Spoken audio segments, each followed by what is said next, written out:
in the earlier way through this room. So this is a little different. Now that we have gravity, we can actually keep up with the roly-poly guy and maneuver around him, around this ledge, so you don't have to wait for him as long. So that's kind of nice. This is the other reason why I think gravity is important, because going through all this underwater areas would be a lot slower without it.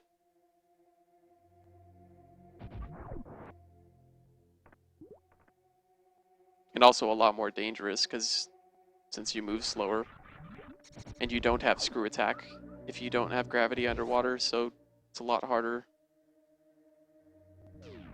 But you do have plasma, so maybe it's not that big of a deal. I don't know. I think the speed difference alone is worth it.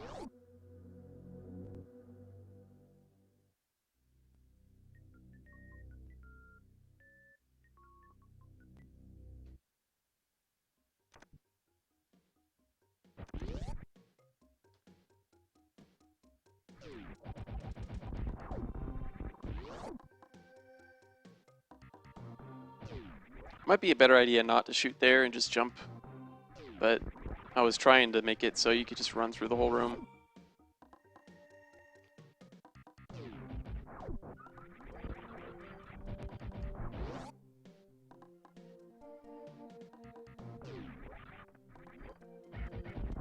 It's a nice speed booster coming up here, or Shine Spark. You stand right on top of that little plant on the bottom and Shine Spark up, and it goes straight through this room.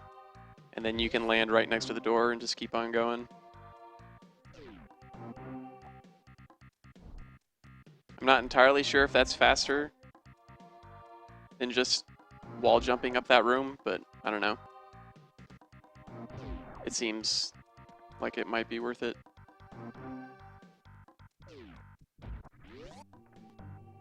Or maybe not, who knows. So this room's kind of annoying. You have to make sure you jump over another speed booster block right there, so you don't fall in the hole.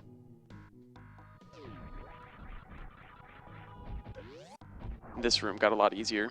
If you jump at that specific point, you can get all the way to the top, no problem. This is the Shine Spark I did in my run. You just Shine Spark through this door, gets you all the way across, so you don't have to deal with all these annoying guys.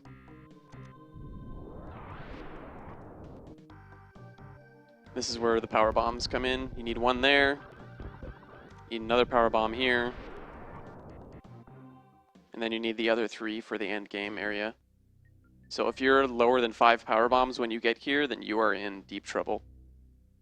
You need to get at least 5, otherwise you can't finish the game.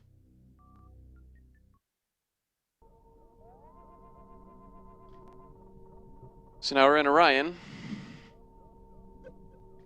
This area is not too bad. Little mock ball there to save some time.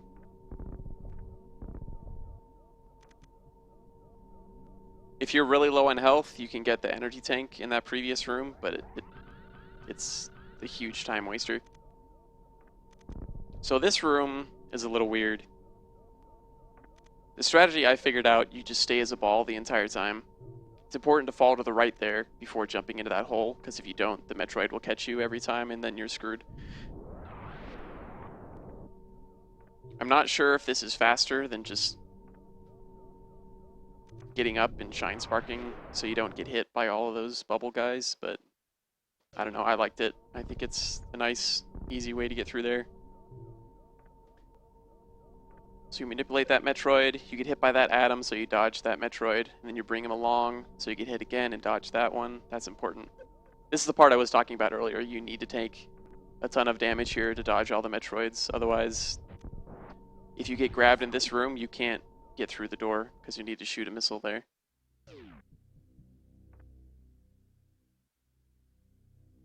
So you can get kind of screwed if you screw up. And that's the last of the power bombs.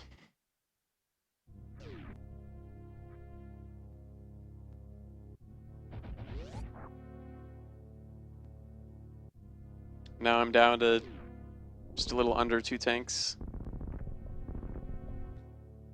This room got a lot easier once I figured out. You can just ball through, dodge the leech by hugging the left of that ledge there.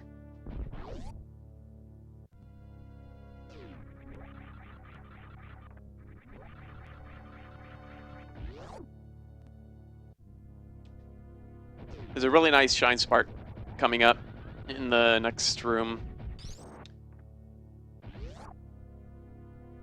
It seems like it's a TAS only thing, but it's really not. You short charge in here by waiting for that first steam, that little steam pocket to go off, and then you can run by without any problem. And then you just Shine Spark all the way up here.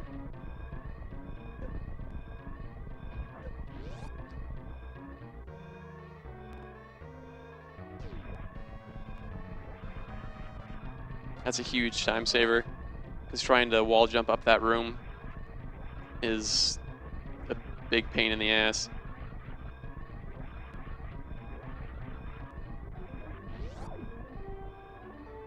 And it's not too hard to get that Shine Spark charge either, the short charge. It's just a 2-tap, a stutter 2-tap, and then it's no problem.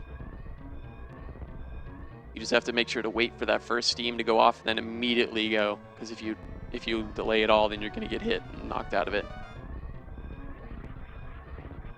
And boom, there we go. 104.44. I'm sure it could have been faster, but it's a pretty decent start.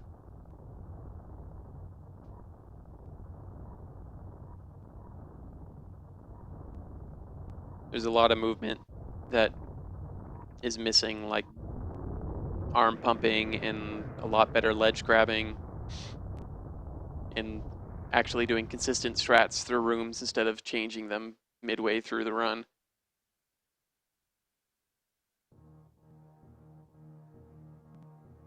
But overall, I'm pretty happy with this. Unfortunately, couldn't get it under an hour, is what I was talking about earlier.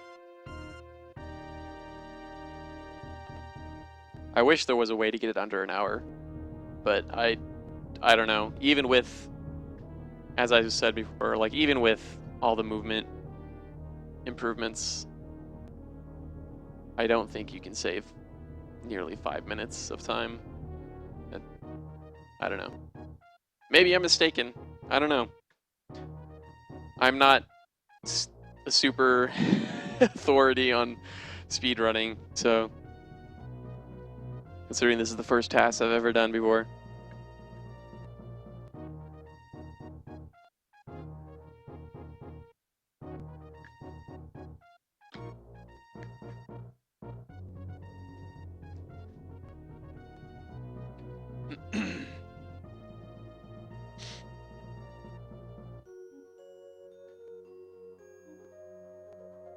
I'm not even I guess this time is achievable.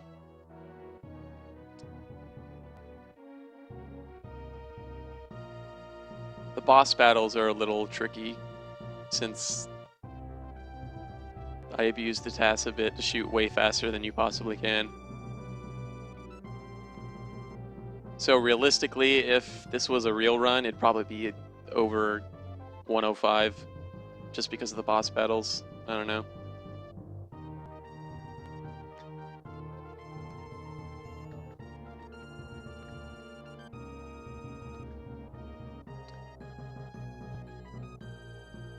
But it was fun to make.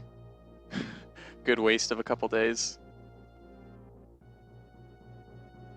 Now I just need to actually do it, right? Now that I sort of have an idea of how to get through all the rooms.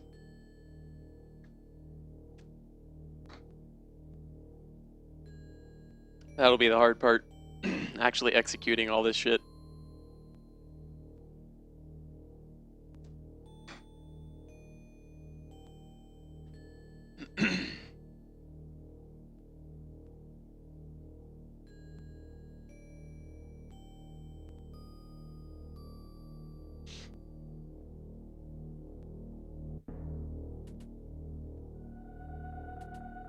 What did I get? I think I got 30% items. Is it 30%? You could probably do it with less, if you get less E-tanks, but I don't know. If you're low on health in the end game, trying to survive all that damage with less E-tanks would be tricky.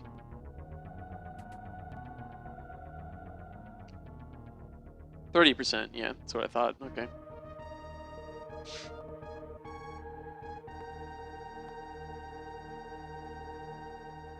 Hooray! There you go. My first TAS ever.